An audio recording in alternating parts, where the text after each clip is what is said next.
I was standing in line at Bloomingdale's, and these women were talking about their grown children. Ivy League, corporate leadership, Paris, and my adult son, my son,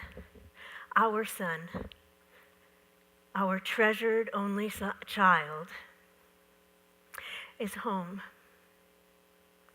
alone, in his childhood room, silent. When we first realized that our son was ill, it was the silence that spoke to us. He was fine. He went away to college, and he came back silent. He didn't speak for 2 years. And I remember shouting at him in those early days, and he would stand there, staring at the ceiling. And when I was too tired to shout anymore, he would still stand there, silent. And I know there's no undoing of my past ignorance, but I wish I had known. At about the same time that his friends were graduating from college, our son was diagnosed with schizophrenia. Now, some people who live with schizophrenia can find great and lasting relief in medication and live vast and fulfilling lives. And others, like our son, refuse.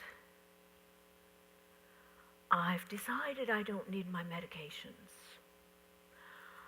What I really need is to get paid by Paramount Pictures for those 50 screenplays I wrote for them. He believes what he believes. He also believes people are after him, the FBI, the CIA, our next-door neighbor. They're listening, he knows, because they can see into my thoughts.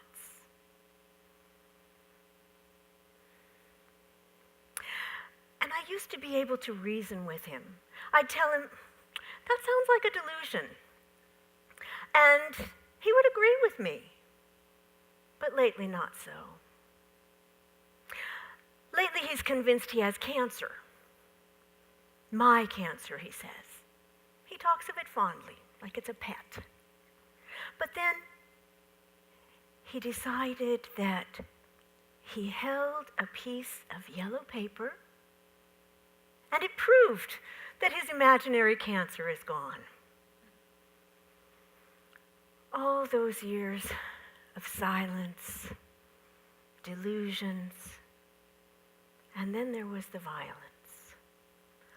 Our son is so gentle by nature, but he spent years focused on killing us.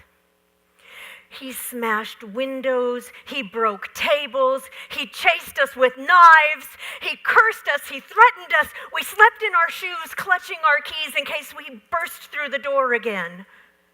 He was hauled off to psychiatric hospitalizations more times than anyone can count. Our Buddhist priests told us that it was his karma. Oh, karma. Please forgive me if you knew me when our son was a child. When he was a straight-A student gliding towards the future, I gloated. I'm sorry. When things turned out differently, the pain was unbearable. And through those years, when Ichiro and I would come home and be afraid to open the door to our house and we would have to escape, we would often go to the closest yogurt shop, and we'd sit there and we'd have a cup of pumpkin or peppermint or peach, and we'd just soak up the normalness around us. It was delicious. And it reminded us that we had to jump back into the world. Ichiro started to sing. He joined a chorus, and I swim. In the evening in an outdoor pool as the sun sets and the moon rises, And the diamond light of the night moves with every stroke, every breath.